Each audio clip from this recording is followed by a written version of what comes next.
안녕하세요. 정치를 품격 있게 풀어드리는 정치클래스TV의 심상만입니다. 오늘은 극우 세력을 대하는 우리들의 자세에 대해 이야기를 해보고, 얼마 전 IMF 자료에 1인당 GDP가 한국이 영국을 추월했다는 자료를 본 외국인들의 반응을 살펴보겠습니다. 현재 팬데믹 상황에서 극우들이 정치 논리에 맞서는 자체가 그들의 작전에 말려든다는 생각에 곰곰이 생각해보니 예전 이런 이야기가 생각나더군요. 부정적인 말은 평균적으로 5사람에게 퍼지게 되고 긍정적인 말은 3사람에게 퍼지게 된다는 이야기가 있습니다. 결국 부정적인 이야기가 파급력이 더 크다는 것이죠. 대한민국의 극우 세력들은 온갖 가짜뉴스로 대한민국의 부정적인 요소를 대한민국 국민에게뿐만 아니라 전 세계로 퍼뜨리고 있죠. 꼭 일본 극우 세력들이 입에 달고 말하는 대한민국은 곧 패망할 것처럼 대부분의 반대쪽에 있는 사람들은 이들이 가짜뉴스를 바로잡기 위해서 또 이야기를 꺼내야 하고 그 이야기는 또 와전되어서 퍼지게 되기도 합니다. 제가 극우 유튜버 가짜뉴스를 팩트체크하면서 느낀 것은 바로 이것입니다. 이들이 이야기하는 가짜뉴스들은 팩트체크를 하는 자체가 그들의 이야기를 몰랐던 사람에게 전달해서 또 다른 가짜뉴스를 퍼지게 하지 않을까. 그들은 가짜뉴스를 만들지만 단 한 번도 그것들을 책임지지 않았습니다. 얼마 전 읽은 칼럼 하나를 소개하겠습니다. 극우 포퓰리스트에게는 냉수와 유머가 약이다. 지난 여름 수도권에 바이러스로 인한 사회적 거리두기 2.5 단계가 시행되었습니다. 그 방아쇠가 된 사건이 8.15 서울 광화문 집회였습니다. 사실 바이러스 확진자가 대규모 집회에 참석하면 이렇게 될 수밖에 없으리라는 것은 누구든 예상할 수 있었습니다.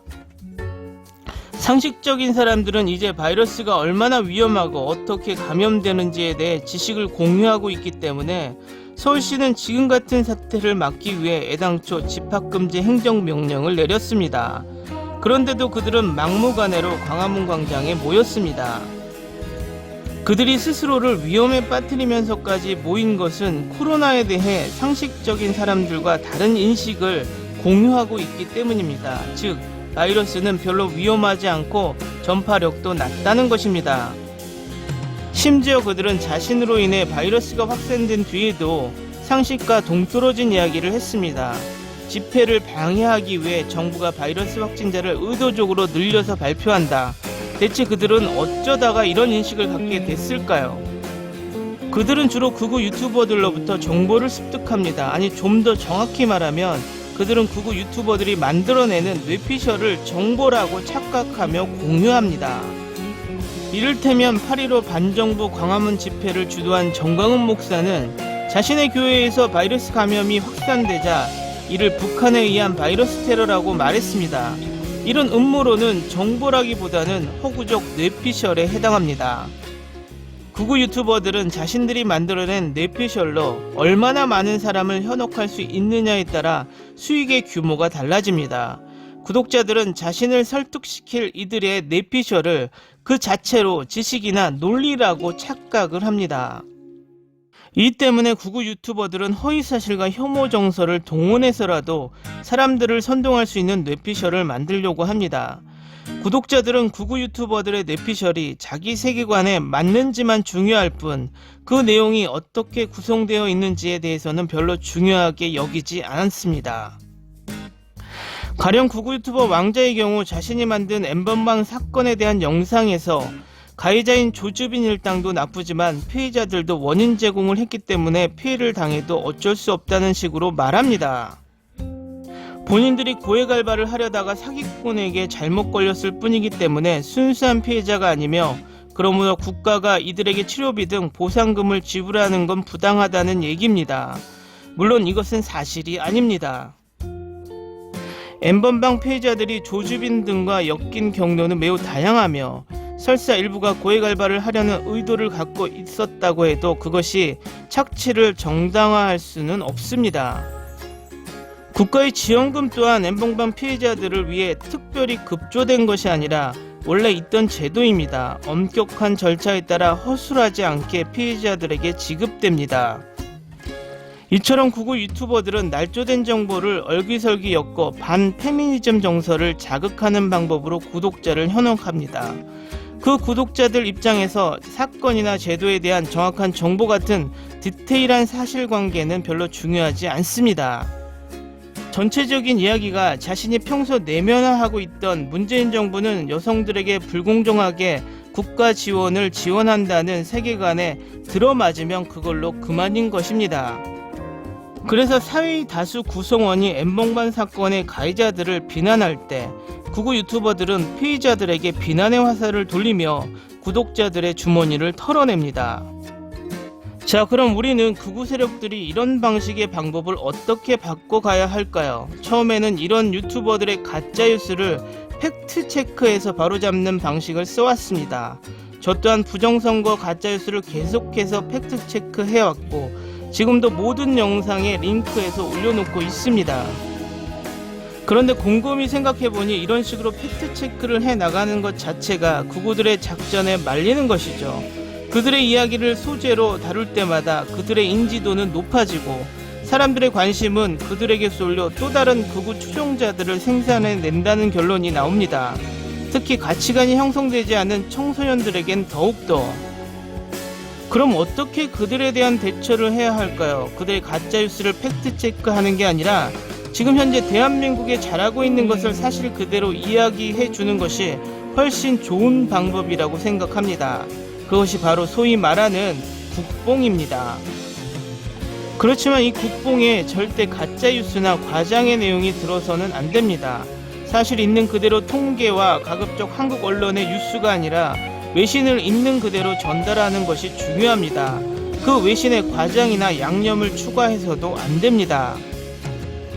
그 과정에서 대한민국 자체의 긍지를 만들게 되고 극우들의 발언에 관심을 갖지 않게 되면 그 자체가 극우들이 소멸되는 길이 아닐까 제 나름 생각하게 되더군요.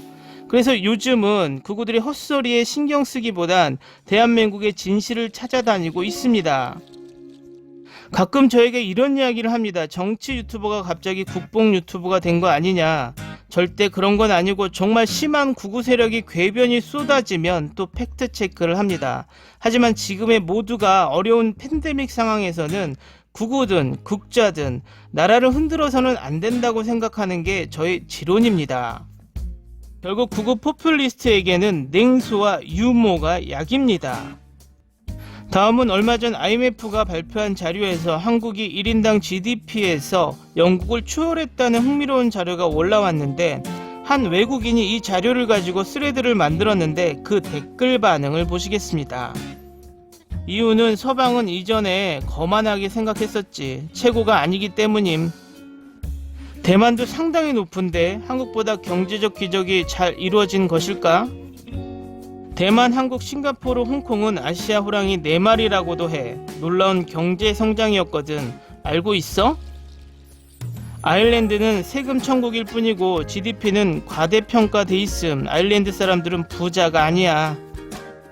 GDP는 경제력에 좋지 않은 지표임.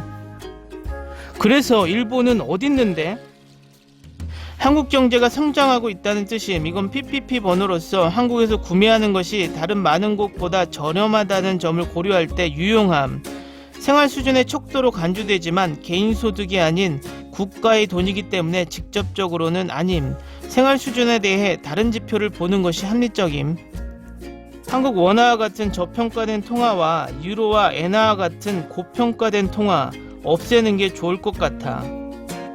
사람들이 영국에 대해 이미지가 매우 부정확해. 런던을 제외하고 그다지 부유하지도 생산적이지도 않음. 런던같이 부유한 도시와 같은 곳에선 좋은 임금을 받더라도 자기 집을 살 수가 없어. 방탄소년단과 K-팝이 한국 경제성장 주요 동력원이야? 한국 방문자 8%가 방탄소년단 때문에 방문한 거래. 이건 실제로 상당하다는 통계를 봤음. 2018년 12월 현대연구원에 따르면 방탄소년단이 연간 4조 원의 경제적 가치를 국내에 창출하는 것으로 추정된대.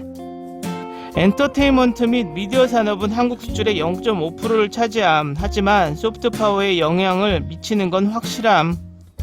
SK경제는 SK 롤팀보다 사업이 훨씬 다양해. 영국은 심각하게 쇠퇴하고 있고 약 200년 동안 계속 상황이 악화될 거야. 많은 사람들은 아일랜드의 통일로 인해 스코틀랜드가 사라지고 영국 자체의 향후 수십 년 내에 해가 될 것이라고 믿어. 난 코로나19가 끝나면 한국이 프랑스와 캐나다를 제치고 1위를 할 것 같다고 생각해. 이건 확실하지 않아. 나는 종종 아시아 도시에 가는데 그들이 확실히 부자라고 생각해. 그렇지만 80% 정도는 그들도 간신히 살아가고 있다고 생각해. 대만이 한국보다 확실히 높은 곳으로 보여. 근데 대만 사람들한테 물어보면 90%는 아니라고 확신할걸. 대만은 월 평균 임금을 중국과 경쟁하고 있고 한국보다 집값이 비싸고 대부분 월 100만원 미만을 받고 있어. 대만은 중소기업이 많지만 한국은 더 큰 회사들이 많음. 한국은 산업이 가능하지만 대만은 그런 거 못함. 내가 아마존에서 구매한 것들도 다 대만산임. 포브스에 따르면 삼성은 마이크로소프트, 아마존, 구글을 제치고 세계에서 가장 일하기 좋은 기업이라며? 잘 보셨나요? 고무적인 것은 한국의 경제를 이야기하는데 BTS와 SK 롤팀의 이름이 등장합니다. 위에서 말했듯 이들이 한국의 경제 주류는 아니나 소프트 파워 면에서 많은 기여를 한다는 것은 증명이 되고 있습니다. 한국이 키운 K-POP, e스포츠가 앞으로 더 잘 나가길 바라봅니다. 오늘은 여기까지 하겠습니다. 오늘도 강화된 사회적 거리두기 꼭 실천합시다. 여러분의 구독과 좋아요는 저에게 큰 힘이 됩니다. 항상 시청해 주셔서 고맙습니다.